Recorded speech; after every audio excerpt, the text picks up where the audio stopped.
Halo, assalamualaikum warahmatullahi wabarakatuh. Selamat siang ya, atau selamat sore ya buat teman-teman semuanya. Khususnya yang selalu menantikan video terbaru atau updatean terbaru dari channel Solusi. Terima kasih ya buat teman-teman semuanya yang sudah selalu mensupport ataupun mendukung tentang channel Solusi Utang. Saya ucapkan ribuan terima kasih buat Anda semuanya, dukungan, supportan, semangat dari Anda. Alhamdulillah menjadikan channel ini terus berkembang dan terus berkembang lagi sampai detik ini gitu loh ya. Ini sudah 2 hari ya saya tidak membuat video terbaru. Tadi pun video yang saya upload pun itu kan juga video-video kemarin ya. Jadi karena suasana masih lebaran, jadi saya 2 hari ini memang maklum lah ya, kesibukan di tengah lebaran itu seperti apa.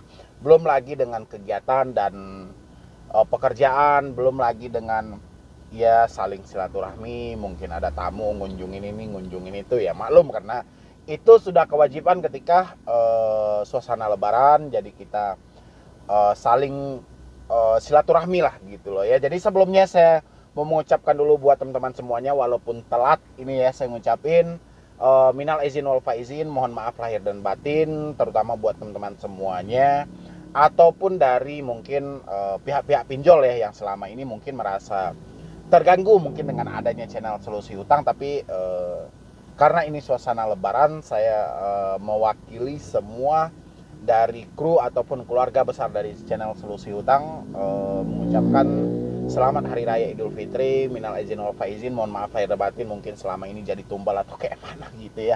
Oke, jadi ini bertepatan seperti dengan judul video kita hari ini, yaitu dengan adanya channel Solusi Hutang itu saya perhatikan banyak dari pihak-pihak pinjol yang sudah mulai merasa resah ataupun merasa gelisah ya. Jadi seakan dia memfokuskan suatu objek mereka ke channel Solusi Hutang gitu loh, bukan kepada orang-orangnya, tapi karena mungkin ya berpengaruh mungkin ya. Tapi ini mau saya jelaskan hari ini mungkin terutama buat pihak pinjol atau tuh gitu loh, karena saya tidak mau setting-settingan yang seperti apa gitu loh. Jadi saya itu bukan benci dengan keberadaan dari pinjaman online gitu loh, tapi saya kurang suka dengan cara mereka ketika mereka memberikan pinjaman, habis itu cara mereka menagih, cara mereka menerapkan bunga dan denda. Jadi kurang sependapat dengan saya hal-hal yang seperti itu gitu loh. Jadi kalau misalnya ini bisa untuk dirubah ya, kita juga mensupport dong ya. Kita juga mensupport keberadaan pinjaman online saat ini, itu menjadi suatu kebutuhan yang sudah tidak bisa kita pungkiri lagi di tengah canggihnya teknologi saat ini, ditambah lagi banyaknya pengguna dari smartphone gitu loh. Jadi kemungkinan besar daripada orang sudah disibukkan, ditambah lagi dengan suasana kemarin itu kan orang COVID-19 ini kita dilarang berinteraksi langsung dengan manusia ke manusia lain gitu loh. Jadi untuk tatap muka kita memang dikurangi, kita lebih banyak ke daring gitu ya. Jadi via online itu lebih alternatif gitu loh ya. Tapi yang selama ini saya bahas itu ya, ini untuk para pengusaha pinjol mungkin ya, yang mungkin merasa terganggu atau merasa sudah mulai was-was mungkin ya dengan keberadaan Solusi Utang. Sebenarnya saya ini bukan menyerang Anda secara langsung ataupun tidak suka dengan keberadaan pinjaman online, tidak, tapi dengan caranya ya. Terutama mungkin denda dan bunga itu sudah pasti ya, meskipun OJK telah menetapkan di situ 0,8% per hari, dan itu pun tidak boleh melebihi 100%. Mungkin detik-detik ini mungkin di beberapa pinjol sudah ada yang menerapkan hal seperti itu, tapi denda masih luar biasa gitu. Bahkan masih ada denda 1 hari 75.000 ya, masih ada gitu loh. Bahkan ada juga dendanya mencapai 80.000 ya. Ada yang pinjam 1.400.000, cairnya cuma 800.000, telat 1 hari itu diterapkan bunga sampai 75.000 sampai 80.000. Denda gitu loh, bukan bunga. Ya, dendanya per hari gitu loh. Ya, itu baru soal dari pinjolnya. Belum lagi ditambah lagi nanti si pinjol ini mencari beberapa dari jasa-jasa penagih utang gitu loh, atau kerjasama dengan beberapa penagih gitu loh, atau debt collector lah biasa yang kita bilang ya. Belum lagi mereka tidak memenuhi standar yang sebenarnya dari AFPI misalnya gitu ya, atau SOP yang telah ditetapkan oleh Otoritas Jasa Keuangan berdasarkan undang-undang yang berlaku ataupun POJK gitu loh, belum ada dijumpai ya. Dan dua hal ini sebenarnya sudah menjadi PR dari pihak pinjol. Mungkin saat ini mungkin sudah berjamur ya, bukan solusi utang aja yang membahas tentang soal pinjol, tapi sudah banyak channel-channel lain di atas saya pun, di bawah saya pun juga banyak gitu loh ya, yang mulai-mulai untuk membahas dari pinjaman online. Itu disebabkan oleh apa? Hal yang paling mendasar terjadinya pembentukan channel itu adalah akibat dari debt collector ya. Di luar dari denda dan bunga, debt collector ya, debt collector yang selalu melontarkan penagihan kurang beretika. Kalau saya ambil lagi yang dikeluarkan oleh OJK itu tentang sidi-sidi pinjol ilegal, mungkin kita bisa vonis pinjol legal ataupun pinjol yang telah terdaftar masih distandarkan ilegal kalau kita merujuk ke ciri-ciri yang dikeluarkan oleh OJK kemarin ya. Tapi ini mudah-mudahan bisa menjadi sebuah masukan buat pengusaha pinjol atau pemilik dari pinjaman online supaya lebih membenahi lagi kalau memang masih ia mau mempertahankan ini ya. Tapi kalau tidak, ya itu kembali ke diri Anda aja. Kalau Anda merasa terganggu, berarti ada satu kesalahan yang terjadi selama ini ya. Tapi kalau Anda tidak merasa terganggu, berarti real gitu loh.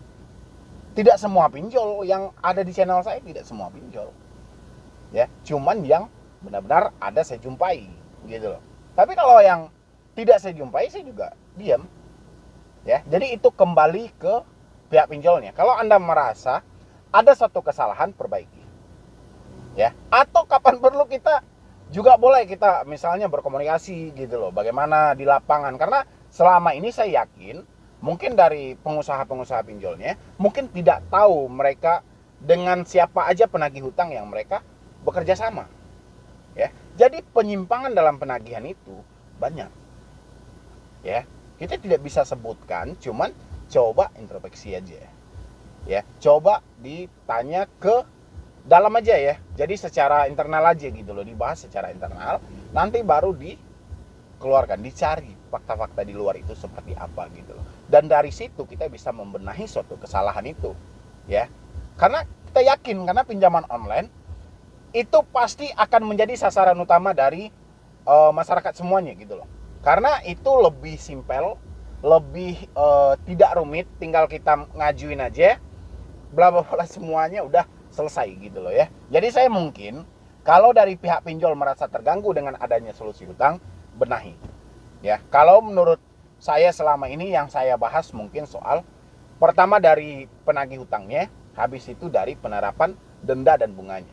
Sejauh itu sudah sesuai dengan prosedur, saya pastikan, yakin saya itu tidak akan ada lagi orang yang menjadikan pinjaman online sebagai konten mereka. Pasti orang akan berlomba-lomba juga akan ikut mempromosikan bahwa ini adalah salah satu hal yang terbaik gitu loh. Jadi Anda kalau mau boleh pinjam di sini misalnya gitu ya. Tapi kalau memang sudah memenuhi standarnya semuanya. Tapi kalau belum, kehancuran akan terjadi kepada pihak pinjol ya.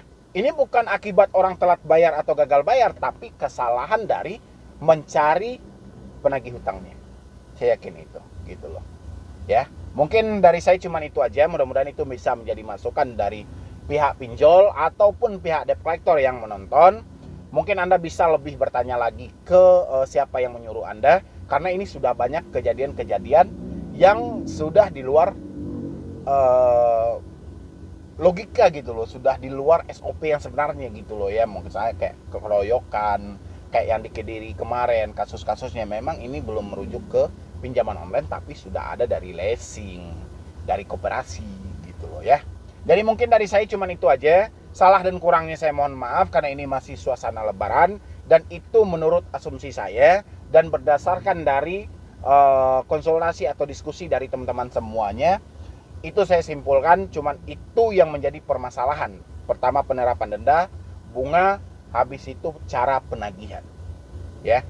3 hal ini bisa diatasi oleh pinjaman online. Saya yakin pinjaman online menjadi sesuatu alternatif yang sangat bermanfaat. Saya yakin itu kalau itu bisa diatasi ya. Tapi kalau itu sulit diatasi, ya memang kita tidak tahu juga. Tapi kalau pinjaman online bertanya, ya salahnya juga dari debitur. Kenapa tidak membayar? Mereka itu meminjam, itu jadi panjang kan. Jadi saya cuman beri masukan itu aja. Mudah-mudahan ada dari pihak perusahaan pinjol yang lagi menonton, mungkin dia bisa berbenah diri secara internal dulu, mungkin bisa mencari hal-hal itu, nanti baru secara eksternal keluar mereka mencari gitu loh ya.